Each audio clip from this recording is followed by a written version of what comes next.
All right, hi everybody. Just making a real quick video. I've had a couple of people ask me about my AK-P, the Palmetto State Armory, and some of the mods that I've done to it. So I just wanted to make just a real quick video just so those people could see it and I could talk about the stuff and say how I like the stuff. This is obviously the 7.62x39 Palmetto State Armory AK-P. Just show that it's unloaded.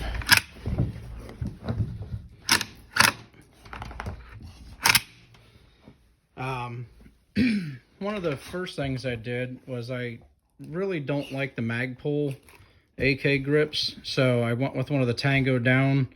They're the ones that made the original US palm grips. I really like the way it fits your hand a lot better, just a lot more comfortable to me. It's just personal preference. I got it from X-Tech Tactical.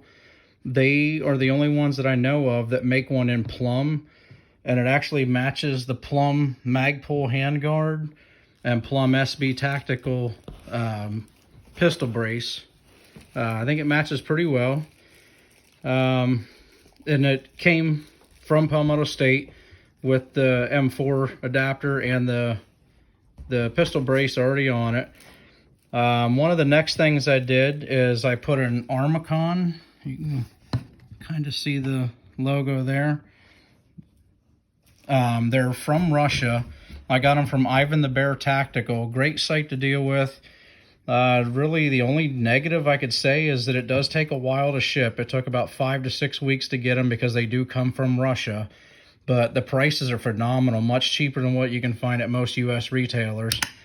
But this, it has the tab on it, you can see, to where you can come up with your trigger finger and take it off safe instead of having to come all the way up here where you got to take your hand almost all the way off. And I did the Armacon charging handle. It's on nice and straight. Looks great. It feels really good. Much smoother on the hand when you're coming up from underneath, doing fast mag changes, racking it. The only thing I'm not real crazy about is you can see the knurling isn't super heavy on it. I have a Tromix from Carolina Shooter Supply on my other AK, and the knurling is much more aggressive. So like if you had wet hands or something, your hands would be a lot less likely to slip off of it. Up here on top, the very first thing I did with the rifle, it actually came in the mail before I even got the rifle, is the Sig Romeo 5 micro red dot.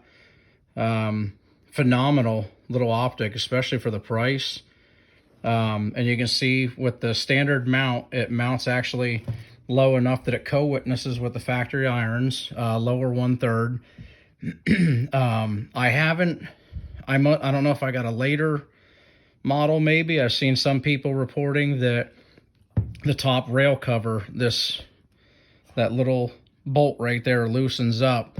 I've got about 1,300 rounds through this so far, and it hasn't loosened one bit on me.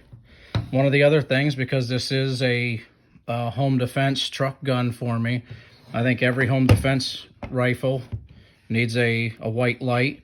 I went with the Streamlight TLR1 HL, the high lumen, 800 lumen. And I went with their long gun kit. It came with these little clips that go on a pick rail, the pressure pad. It came with this rear battery cover, and it also comes with the one with just the standard toggles. So if you want to use just the toggles, or if you want to mount it on a pistol, you can do that. The thing I really like about it, it has an offsetting. It has a momentary, which then it works momentary with the pressure pad. And then there's an on setting. So if you just want it on, like you're just doing like searching, whatever, like non-tactical searching, I guess, where you'd want to use it momentary, you can just flip it on, and that way you don't have to hold the pressure pad the whole time. I have it on a Magpul cantilever M-lock mount. And all you do is just turn this big thumb screw here. It loosens up. You can take it right off. And then I believe it's a 7-row pick rail M-lock under here, and then these clips just snap onto that, and then the pressure pad snaps into that, and it holds it very securely. A lot better than double stick tape. While I'm over here, I did the Blue Force Gear AK sling adapter.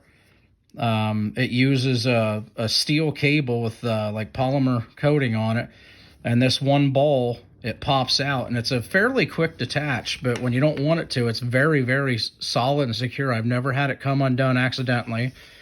And then I love these slings. They're the way of the gun. It's Frank Proctor developed these. They're very light, minimalist. There's not a ton of buckles on them. They connect with 550 cord. I'm probably going to get a QD adapter back here so I can pop in the QD bucket and this, but for now I just have it on the 550 cord like they come factory. Nothing else on this side. This thing is incredible. This is the Zentico DTK-2 muzzle brake. These AKPs come with a crank booster on them from the factory, and they're actually pretty horrible. They just throw a lot of muzzle flash. They enhance recoil, I think. This thing softened this up so much. It's like shooting a 5.56 AR now. And it's got really cool Cyrillic writing on the end. And it's actually not very bad on pressure like you'd think it would be. I've had my buddy shoot this while I stood off to the sides, and it's not horrendous. It's more of just kind of a wave of air than that hard blast that you get from some aggressive brakes on like ARs. And the top ports to help it from muzzle climb, and it's clockable. I actually have mine clocked at like the 1 o'clock position right now because I'm a right-handed shooter.